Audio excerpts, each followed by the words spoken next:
Hey, it's Margie with the Asking Spot and making some Christmas ornaments that can be done with some stamps. I'm gonna try some photo transfers on them and a couple other things. Ooh, some prints from the yard, maybe using some leaves. Mulch. All sorts of things can work. All you need is air dry clay. And in this particular situation, because we are not using an armature, pretty much any air dry clay should work. Along with my personal favorite clay of Das, I'm going to be using a little bit of water to just dab my fingers in and a paper clip to help cut things out and cookie cutters. These are hugely helpful. I started out small, just taking a small amount of clay, and then I was like, no, I got ideas for a bunch of different ornaments, and I gradually grew that amount. But you don't want to dry out your clay anyway, so it's okay if you just put the excess aside inside its bag and don't do too many all at one time for rolling out. The first one, I don't know why I didn't record it, or maybe I did, I can't find it, but all I did is I took a stamp and pressed it in there to get an imprint. That's a simple way to go about this. I also did a whole series where I took leaves from the backyard and stamped them in there, but you can also make them plain. When you make them plain, you can then stamp them after they're dry. Oh, and you don't have to use a cookie cutter. Now, this one, I ended up using the paper clip to cut it out. Honestly, a butter knife probably would have done a neater job than I did. Yeah, we noticed. Throughout all of them, I am dabbing my fingers in the water just to smooth around the edges. And then I'm also keeping that extra there, either to make another ornament, or if you have just a little bit left that won't do another ornament, make it into just whatever shape you can with a hole in it for a ribbon, because it's going to make for a great diffuser later.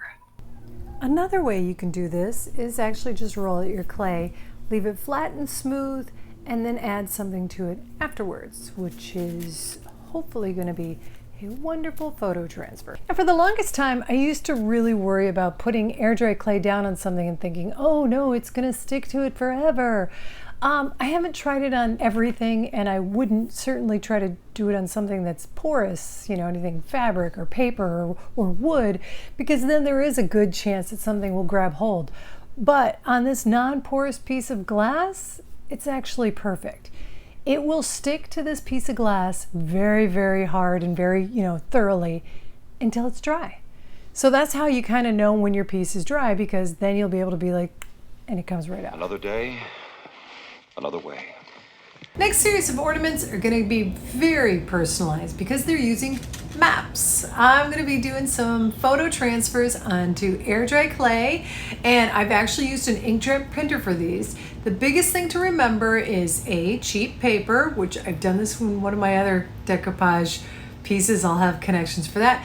And also reverse the image before you print it out, because then it will transfer over and look correctly. Now, I know one way for sure will work, and that's just the basic decoupage, which I have that in that link below, goes into a little bit more depth. This one, I'm experimenting with the transfer, not using a transfer medium, but using the moisture that's in the clay itself. So we'll see how that works. I'm gonna do a light mist. Now I'm leaving this in here even though these guys don't work out. It's because this initial step is fine. I didn't have to spritz water. I could have just dabbed my finger in water, but yeah, you get the idea. You basically go ahead and put this on, and then you're going to nicely, assuredly, but you're not trying to roll it into it. You're just trying to truly press it in. And then you leave it on for 2, not 3 minutes. At 2 minutes time, you can start to rub the top layer of paper off, and it doesn't hurt to spritz it again to get that part off, and you'd rub it off just like you would with any other photo transfer version, which I covered in the other video that is linked in the description box below. Oh, show us! Okay, so the reason I know how to do it right is because I did do it correctly. Unfortunately, it was while I was trying to edit this piece, I went ahead and just gave it one more try. What do you know? It worked, but I don't have footage of it. Say you're sorry. So sorry.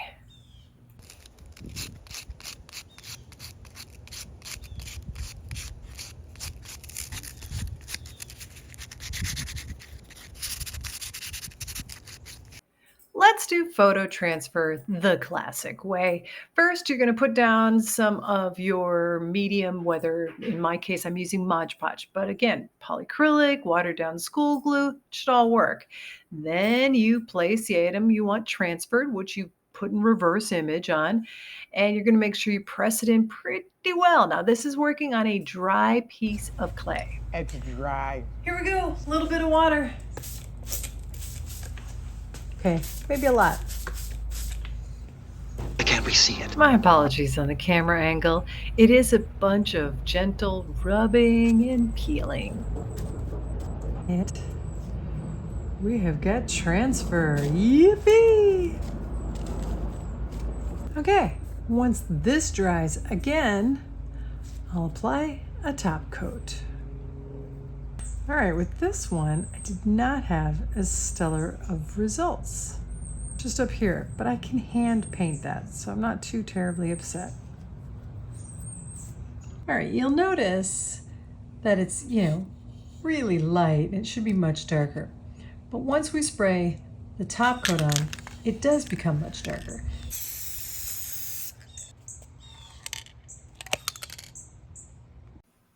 Gave this technique a try using some old nail polish, operative word being old. I think it would have turned out better if my nail polish wasn't quite so old. But you use an old dish, you put some water in it, and then pour the paint on top of it, the nail polish on top of it, and then you dip your piece in. You're only supposed to do it once per piece and then clean out again. I went for it and tried it with another piece just by adding more paint on top of it, and I don't know, it wasn't the worst thing, but probably could have been better. Then I remembered there was another way to do this technique, and it was involving spray paint. And whoa, Things didn't really go according to plan. Now with this, I know my paint wasn't that old. I think I just didn't spray it close enough or enough in it. And again, speed. I should have worked a little faster too, because whoa, this was, well, a hot mess. This is such a... You failed. Okay, so this should be one of the easier, more basic ways to decorate it. But wish me luck. Never done this. So try here. Okay.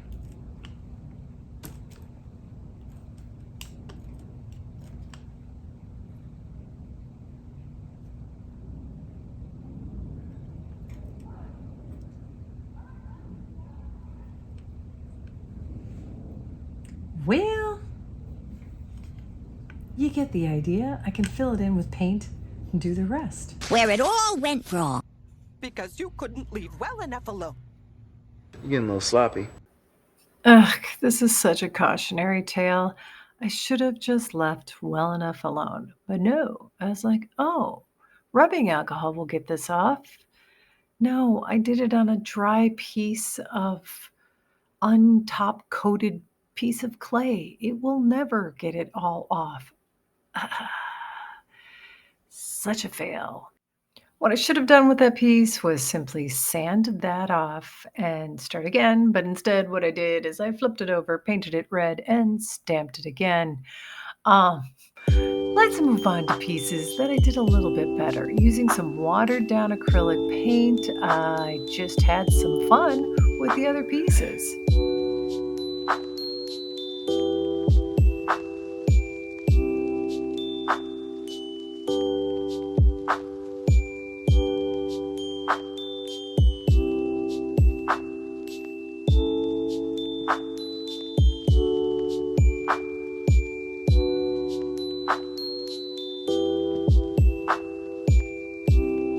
It has crossed my mind that perhaps my channel should be changed to learn from my mistakes. Maybe. There are so many. But it's a little too wordy, so I'll stick with the asking spot. And if you could, please consider subscribing. If you're already subscribed, thumbs up also really helps out the channel, and thank you so much. So, ways I have tried to put personalize things on these air dry clay ornaments. Now, the first and easiest is just to go ahead and do, you know, a straight up decoupage of whatever it is you want. You print it out and then you can, you know, I could do a picture as well and just put it on there. And the only thing I've learned from doing it though, which the camera won't pick it up, but go ahead and make sure you get it all the way to the edges so that you don't have that definite obvious, oh, that's where the air dry clay starts and the picture ends. It just looks a little better. It's probably also why, you know, we usually when you do decoupage, you go ahead and you rip the edges so it kind of layers and floats out. Just to keep that in mind. But yeah, that works. And again, you know, using either a Mod Podge or polyacrylic, they both will be great. Then I also learned that if you did want to do a photo transfer, which I like doing with the maps because the edges are nice and they just kind of, it's smooth and it looks great. But either way, I am going to make another one of those. And it's because, sure, I did this one for my godson's first apartment. And I've also got the more romantic one for the where we met. But my sister went off to Paris this year. It hit me, wow, I could do something from wherever we travel, wherever anybody I love travels, you know, where I went in 2022 and have that on these, and it'd be great. Another thing that I also learned though is when you do a photo transfer, do it on the raw air dry clay. I mean the dried air dry clay, not on the, I spray painted it shiny because this is lovely and it's very non-porous, which it is possible to do a photo transfer on glass, but it's not fun. It's not good and it's not easy. So stick to doing it on the raw air dry clay and then you'll have less problems. So there we have it. I think I've covered everything. I thank you so much for watching The Asking Spot. Got bloopers next, and Merry Christmas. So here's what one coat of paint looks like versus 2 coats of paint. Big difference. Hey, here's a quick tip. When you have your clay that's just excess and it's like not enough to actually put back in the packaging and it's been worked a bit, go ahead and roll it up into a ball, flatten it out, and well, I put joy on it because it's fun, but I didn't have to. Then make sure you poke a hole in it up here so you've got room for a ribbon to go through it. After it's all dry, you can add your favorite essential oil, and these make for great diffusers. They can be hung pretty much anywhere. But making it a little bit on the personalized size. To make some seriously personalized, oh, I need a mic.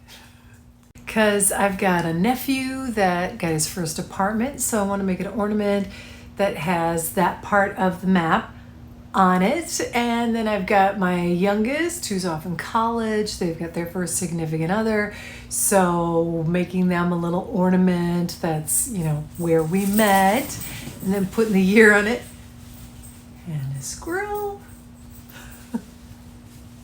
is just cutting out and rolling out your dough like you would, or the clay like you would,